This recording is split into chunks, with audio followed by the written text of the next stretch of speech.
মানবতাবিরোধী অপরাধের মামলায় ক্ষমতাচ্যুত প্রধানমন্ত্রী শেখ হাসিনা ও সাবেক স্বরাষ্ট্রমন্ত্রী আসাদুজ্জামান খান কামাল সহ তিনজনের বিরুদ্ধে আজ সাক্ষ্য দেবেন শেষ সাক্ষী মূল তদন্ত কর্মকর্তা মোহাম্মদ আলমগীর। ট্রাইব্যুনাল 1-এ হবে এই সাক্ষ্য গ্রহণ। ট্রাইব্যুনালের প্রসিকিউশন জানান, জবানবন্দির অংশবিশেষ ও জব্দ করা ভিডিও প্রদর্শনী আদালতের অনুমতি সাপেক্ষে সরাসরি সম্প্রচার করা হবে। বেলা 11:30 থেকে সম্প্রচার হওয়ার কথা রয়েছে। এর আগে 24শে সেপ্টেম্বর এ মামলার 22তম দিনের সাক্ষ্য গ্রহণ ও জেরা শেষ হয়। ওই দিন ট্রাইব্যুনালে সাক্ষ্য দেন বিশেষ তদন্ত কর্মকর্তা ও প্রসিকিউটর তানভীর হাসান জোহা। পরে তাকে জেরা করেন শেখ হাসিনা ও কামালের পক্ষে রাষ্ট্রনিযুক্ত আইনজীবী আমির হোসেন। এ বিষয়ে বিস্তারিত জানাতে যুক্ত হচ্ছেন সহকর্মী মিজান আহমেদ। মিজান, সর্বশেষ সাক্ষী সাক্ষ্য গ্রহণ এবং পরবর্তী আইনি প্রক্রিয়াগুলো জানাবেন।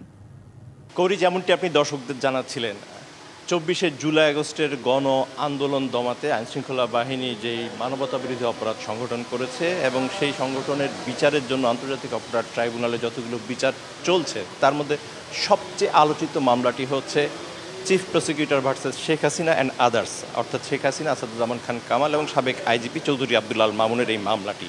যদিও চৌধুরী আব্দুল আল মামুন পরবর্তী সময়ে এই মামলায় রাজসাক্ষী হয়েছেন। রাষ্ট্রপক্ষ ইতিমধ্যে জানিয়েছিল যে তারা 81 জন সাক্ষীর তালিকা দিয়েছেন এবং তারা 81 জন সাক্ষী নেবে। তবে এখন তারা 54তম সাক্ষীর মধ্য দিয়েই কিন্তু এই মামলার সাক্ষ্য গ্রহণের যে আনুষ্ঠানিকতা, সেই আনুষ্ঠানিকতা শেষ করার সিদ্ধান্ত নিয়েছে। এলএমই সার্টিফাইড বিশ্বসেরা কপারে তৈরি ওয়ালটন কেবলস, যা আপনার স্থাপনাকে রাখবে সব সময় নিরাপদ।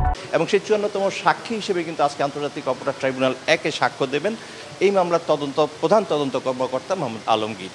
আর পাশাপাশি আপনি যেমনটি জানতে চাচ্ছিলেন যে পরবর্তী আইনি প্রক্রিয়াটা কী, পিডাব্লিউর পরই সাধারণত ডিডাব্লিউ আসে। পিডাব্লিউ অর্থাৎ রাষ্ট্রপক্ষের যে সাক্ষ্য, এর ডিডাব্লিউ হচ্ছে আসামি পক্ষের সাক্ষ্য। যেহেতু এই মামলায় আসামি পক্ষের কোনো সাক্ষ্য নেই, সেক্ষেত্রে এই রাষ্ট্রপক্ষের সাক্ষ্য গ্রহণ শেষেই কিন্তু এই মামলাটি আইনি যুক্তিতর্কের জন্য রাখা হবে এবং সেই ক্ষেত্রে একটি নির্দিষ্ট সময় দেওয়া হবে দুপক্ষের আইনজীবীদের এবং আইনি যুক্তিতর্ক শেষে, আইনি যুক্তিখণ্ডন শেষেই কিন্তু এই রায়ের জন্য দিন গণনা করা হবে।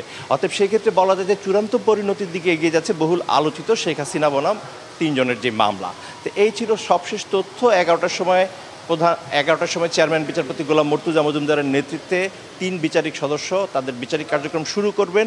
তারপর কোনো তথ্যের অগ্রগতি থাকলে আমরা পরবর্তী সময় আপনার মাধ্যমে তা জানিয়ে দেবো। ফিরে যাচ্ছি স্টুডিওতে, কৌরি, আপনার কাছে। মিজান, ধন্যবাদ আপনাকে।